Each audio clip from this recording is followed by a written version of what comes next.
quelle technique ou stratégie pour vendre sans en avoir l'air. Autrement dit, comment utiliser le marketing de contenu et les relations clients pour vendre de manière qui soit subtile et authentique. C'est la question à laquelle nous allons répondre maintenant. Brillant. Puissant. Une bombe. C'est bon là ou...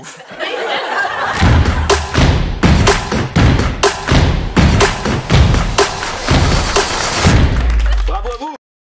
Il faut comprendre une chose, c'est que lorsque nous faisons partie des personnes qui ont du cœur, qui ont une intention positive à l'égard de l'autre, qui ont une forme d'attention à la sagesse, qui ont envie de mettre l'amour au point de départ de leur démarche, nous partons avec un désavantage majeur. Nous ne pourrons pas utiliser de manière inauthentique et non éthique des techniques qui marchent et qui fonctionnent et qui sont enseignées. Mon travail aujourd'hui, c'est de rendre ces techniques, de les nettoyer pour permettre à des personnes qui ont ce supplément d'âme de pouvoir s'en servir. Parce que bien souvent aujourd'hui, ce que j'observe, c'est que les personnes qui ont du cœur, les personnes qui ont une belle intention, ne se servent pas des techniques qui marchent parce que elles ont vu des personnes s'en servir d'une manière qui est inappropriée ou qui ne leur parle pas ou qui n'incarne pas leurs valeurs. Alors mon travail, c'est d'être la machine à laver des techniques. J'ai passé les dernières années à me former auprès des plus grands marketeurs, des plus grands coachs, des plus grands entrepreneurs pour aller subtiliser ces techniques et puis après, eh bien, dans la machine à laver à l'intérieur de moi, essayer de les rendre plus accessibles, essayer de te donner envie de les utiliser. Pour moi, la mission de mon entreprise, Stellar, c'est de donner, de permettre à des personnes de cœur d'avoir la force de se déployer, de rayonner et de toucher d'une manière délicate et puissante davantage de vie sur cette planète. Alors, comment est-ce que tu pourrais faire ça? De quoi tu vas avoir besoin pour vendre de manière assumée et joyeuse? Et ce sera la question à emporter. Ce que je t'invite à faire, c'est à l'issue de ce live, de réserver un créneau dans un lieu que tu aimes bien, peut-être en terrasse avec un petit café, peut-être en pleine nature en te baladant, peut-être dans un lieu dans lequel tu te sens bien, pour te poser en profondeur et de manière extrêmement puissante cette question. De quoi toi, tu as besoin pour pouvoir vendre de manière assumée et joyeuse. Assumée, ça veut dire qu'il n'y a rien qui tremble à l'intérieur de toi.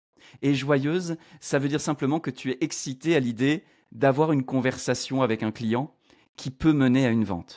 Si cela n'est pas présent aujourd'hui pour toi, eh bien, je t'invite à te poser la question de « mais moi, j'ai besoin de quoi, moi, pour pouvoir vendre de manière assumée et joyeuse ?» Et tu verras qu'il y a plusieurs réponses qui peuvent apparaître. Peut-être que tu auras besoin d'avoir plus confiance dans ton produit. Là, aujourd'hui, j'ai posé ce matin même à mon équipe de vente, leur dire « Hey, qu'est-ce qu'on doit faire pour que vous vous sentiez plus légitime, plus puissant, plus tranquille, que vous puissiez vendre de manière plus assumée et plus joyeuse ?» Et peut-être que ce qu'ils vont me renvoyer, c'est de dire il faudrait que le produit soit plus efficace à tel endroit et tel endroit. Il faudrait que le branding soit plus puissant à tel endroit et tel endroit. Ils vont me renvoyer des choses qui vont me permettre, moi, d'améliorer les différents espaces de mon entreprise pour pouvoir être plus sécure, en l'occurrence donner plus de sécurité à mon équipe de vente, puisque c'est quelque chose que j'ai délégué. Mais si c'est toi qui vends pour ton entreprise, eh bien, tu as besoin de te demander à toi ce dont toi tu as besoin pour vendre de manière assumée et joyeuse. Parce que l'idée, c'est pas en fonction de ce que j'ai, je vais vendre d'une manière qui va être plus ou moins assumée et plus ou moins joyeuse. C'est pour générer des résultats supplémentaires, il faut que ma manière de vendre soit plus assumée et plus joyeuse. Et pour cela, j'ai peut-être besoin de quelque chose. Tu vois, ce n'est pas sacrifier les résultats pour le confort et ce n'est pas sacrifier son confort pour les résultats. C'est poser des standards de résultats et ensuite se demander comment je fais pour être bien là-dedans. Et si je ne trouve pas la réponse, eh bien je ne trouve pas la réponse. Mais si tu veux de la croissance, je t'encourage à chercher avec beaucoup de force et beaucoup de profondeur. Il y a 3 points sur lesquels je t'invite à poser de l'attention. Tout d'abord, si tu fais partie du groupe Business Bénédiction, c'est que probablement on t'a attiré sur un certain nombre de valeurs, une certaine délicatesse, une certaine approche, une certaine volonté d'être aligné, de faire les choses avec sagesse, de faire les choses de manière spirituelle. Il va être important d'aller voir si tu respectes profondément tes valeurs profondes. Vendre de manière assumée et joyeuse, si on ne respecte pas nos valeurs profondes, ça ne se passera pas. Donc on va faire quoi? On va mettre un masque, on va mettre le masque du vendeur, puis du coup on va être inauthentique, et comme on va être inauthentique, l'autre va le sentir, et donc on n'aura pas les clients qu'on veut vraiment avoir. Parce que les clients que tu veux vraiment avoir, eh bien ils ont un coût. Et ce coût, c'est de vraiment aller à leur rencontre et de vraiment poser qui tu es. Les gens qui t'allument dans ton ventre et dans ton cœur de servir sont des gens qui ont besoin d'avoir en face d'eux quelqu'un qui dit « tu m'allumes, je veux te servir ». Et ça, si on n'est pas capable de le poser, si on n'est pas capable de poser notre acte de vente depuis le respect de nos valeurs profondes et de laisser ces valeurs profondes incarner notre processus de vente, nos actions de vente, nos paroles, doesn't work, ça ne marchera pas. Pour nous. Pour des gens qui sont prêts à manipuler, à mentir, à asservir, aucun problème. Mais si tu es là, c'est que tu fais probablement pas partie de ceux qui ont choisi la voie du psychopathe. Donc il faut savoir que nous partons sur la voie de l'empathe, et la voie de l'empathe, eh bien, c'est une voie qui demande de la dévotion, du travail, du développement de compétences, et de se poser les bonnes questions à la bonne profondeur et suffisamment souvent. Première chose, respecte tes valeurs profondes. Ça va être nécessaire pour vendre de manière authentique, sans en avoir l'air. Parce que l'acte de vente, quand il va être fait suivant les 3 points que je vais te signaler ici, il va être quelque chose qui ne sera pas perçu comme un acte de vente, mais comme un acte de connexion, de relation, d'échange de valeurs. Et juste, ça va être waouh, comme vécu pour toi et waouh, comme vécu pour l'autre. La deuxième chose qui va être nécessaire, c'est la connaissance de ton client. La connaissance de ton client, c'est fou parce que ce que je vends moi, c'est pas ultra sexy parce que c'est plus facile de vendre à quelqu'un du comment, de lui dire avec cette nouvelle astuce, avec cette nouvelle stratégie qui vient de sortir, tu vas enfin faire le chiffre d'affaires que tu attends depuis toujours. Sauf qu'en fait, dans les faits, ça ne marche pas. Ce qui marche, c'est une trajectoire entrepreneuriale dans laquelle l'entrepreneur, le chef d'entreprise, se pose la question de mais c'est qui mon client? Qu'est-ce qu'il vit? Qu'est-ce qu'il ressent? Qu'est-ce qu'il veut? Qu'est-ce qu'il veut plus? C'est qui mon client? Et je vais te proposer 2 étapes pour ça. La première étape, c'est d'oser avoir plus de clients. Oser avoir des clients si tu n'en as pas encore ou oser avoir plus de clients. Comment on fait ça? Eh bien, je t'invite à te poser une autre question. Une interaction qui va mener à une vente, c'est une interaction avec des enjeux. Il y a des enjeux. Personne n'aime qu'on essaye de lui vendre un truc. Donc il y a un enjeu. Quand on essaie de faire ça avec nous, qu'est-ce qu'on fait? On met de la distance, on rejette, parfois même on s'énerve au téléphone. Tu sais, quand tu te fais démarcher par quelqu'un que tu n'as pas demandé, parfois, je ne sais pas si ça t'est déjà arrivé, moi ça m'est déjà arrivé de faire non merci et de raccrocher aussi vite. L'autre, il reçoit une drôle d'énergie en face. Donc c'est pas agréable. Et la première question que je te propose à te poser, c'est dans quelles conditions c'est OK pour toi d'ouvrir une interaction avec un humain où il y a des enjeux? Dans quelles conditions? Qu'est-ce que tu as besoin de dire? Quel est le contexte qui va te permettre de le faire? Parce que tu vas trouver ta manière à toi d'avoir d'abord du lien et une interaction avec un humain. Oui, il y a un enjeu. Et oui, on ne va pas faire un déni dessus. Okay? Mais on ne va pas non plus se forcer. Parce que si tu te forces à des interactions artificielles qui ne provoquent pas de la joie pour toi, ça va devenir tellement désagréable que tu vas juste pas le faire ou moins le faire. Puis ça, là, ça va se répercuter immédiatement, instantanément, inévitablement sur tes résultats financiers. Donc on ne veut pas, dans un business bénédiction, faire l'impasse sur les résultats financiers. On veut apprendre à les faire d'une manière qui soit respectueuse. Donc connaissance de ton client, première étape, oser avoir plus de clients. Et pour ça, définir dans quelles conditions tu vas ouvrir une interaction avec enjeu.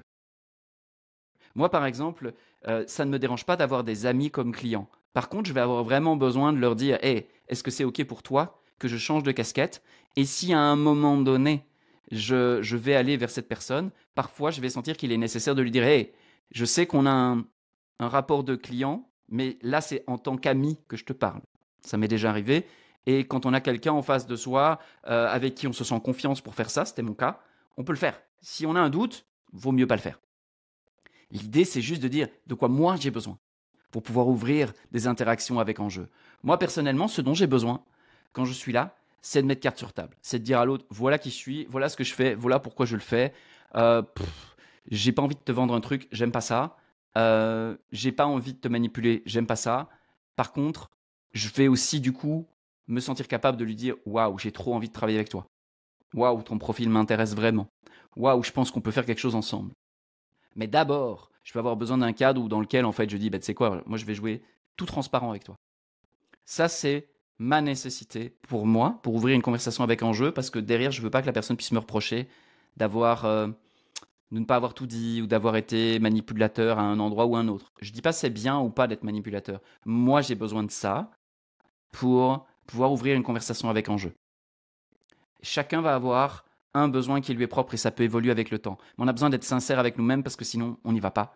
Et quand on n'y va pas, ça marche pas. Deuxième chose, deuxième étape.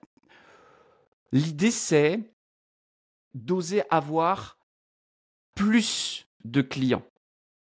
Et pour vraiment amplifier le nombre de clients, au-delà de tout ce qu'on a connu jusqu'à présent, on va avoir besoin de préciser les critères. Je t'invite à faire cet exercice et de vraiment te poser la question de dire, OK, pour accueillir beaucoup plus de clients, j'aurais besoin qu'ils soient comment ces clients? Et là, tu peux interroger ton expérience en te disant, OK, avec ces clients-là, j'ai pas pris beaucoup de kiff, j'ai pas eu beaucoup de plaisir. Super, c'est génial. Est-ce que tu veux plus de clients pour te faire davantage chier dans ton boulot? Non.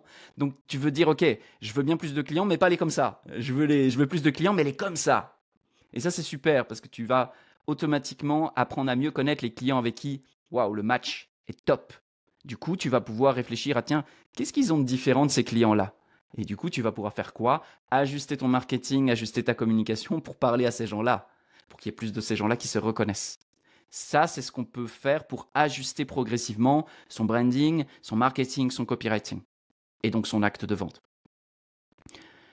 Donc j'ai dit, il y a 3 éléments vraiment à considérer si tu veux vendre de manière authentique, de manière subtile, et du coup vendre sans en avoir l'air. Le 3e, ça va être le format. Donc le premier, c'était le respect de tes valeurs profondes. Le 2e, c'est la connaissance de ton client. Et le 3e, c'est le format. Est-ce que toi, tu te sens à l'aise pour vendre dans un format de présentiel, dans un format de distanciel, par Zoom, voilà, comme je suis en train de le faire? Est-ce que tu te sens plus à l'aise en one-on-one avec une personne, que ce soit en présentiel ou en distanciel? Ou est-ce que tu te sens plus à l'aise en one-to-many, c'est-à-dire comme je suis en train de faire maintenant? Là, je suis en train de parler à plusieurs personnes dont tu fais partie, mais je m'adresse à une assemblée. Moi, j'adore ça. Et j'ai une préférence pour ça, même si j'adore aussi faire du one-on-one. Mais ce qui est important, c'est de savoir dans quel format toi tu te sens bien. Alors, voici 2 choses. La première, c'est d'identifier celui qui génère le plus de résultats. Selon ton expérience, tiens, j'observe que quand j'ai des conversations en one-on-one, il y a plus de gens qui ont l'habitude de devenir mes clients. Par contre, quand je fais du webinaire ou quand je fais des ateliers en présentiel, je fais moins de ventes. Ok, super. Regarde ce qui, jusqu'à présent, pour toi, a le mieux marché. Il suffit de regarder des chiffres. Il faut vraiment utiliser des chiffres pour faire ces choses-là, pour voir où est-ce qu'on peut optimiser les choses. Et puis ensuite, amplifier cela. Parce qu'en fait, on veut amplifier ce qui marche déjà pour développer de la surabondance, pour investir en recherche et développement sur d'autres formats de vente. Trop souvent, je vois des personnes qui essayent de vendre de 5 manières différentes, alors qu'il y en a une qui marche vraiment mieux que les autres et qui vont disperser leur énergie. Et que s'ils avaient focusé sur la manière, eh bien, ça leur permettrait d'avoir du surplus d'énergie et donc la capacité d'investir du temps, de l'énergie, à développer des compétences pour s'améliorer dans d'autres formats. Vous pouvez devenir bon dans n'importe quel format. Mais il y a des formats qui sont moins habituels pour nous et qui vont demander de la pratique. C'est normal. L'idée ici, c'est d'aller amplifier ce qui fonctionne déjà pour développer ce qui fonctionnera demain. Et si aujourd'hui, vous n'avez pas de visibilité sur les résultats, eh bien, ça va être le moment d'accumuler de la donnée, de la data. Comment on fait ça? On fait beaucoup d'expérimentation. On veut tester beaucoup de manière à ajuster, à essayer d'autres choses et à pouvoir voir, tiens, quand j'ai fait ça, ça marche mieux que quand je fais ça. Pour avoir de l'expérience. Parce qu'en fait, la vente, c'est surtout de l'expérience. Et plus on va accumuler cette expérience, plus on va devenir bon à notre manière de faire les choses. Donc il faut vraiment bien comprendre une chose. Il y a l'alignement avec les valeurs, bien sûr, c'est important. Il y a la connaissance de ton client, c'est super important. Et puis il y a le format que tu vas utiliser. Et il faut jamais oublier une chose, quel que soit le format que tu utilises, si tu n'as pas d'expérience ou peu d'expérience en vente, ça va s'accumuler avec le temps. Et on peut pas, il n'y a pas de recette miracle. Tout marche aujourd'hui. Les webinaires, ça marche. Les VSL, ça marche. Les appels, ça marche. Les pages de vente, ça marche. Tout marche. Mais tout marche pas pour tout le monde. Et tout marche pas pour tout le monde n'importe quand. Donc l'idée, c'est d'essayer de trouver pour toi ce qui va fonctionner aujourd'hui.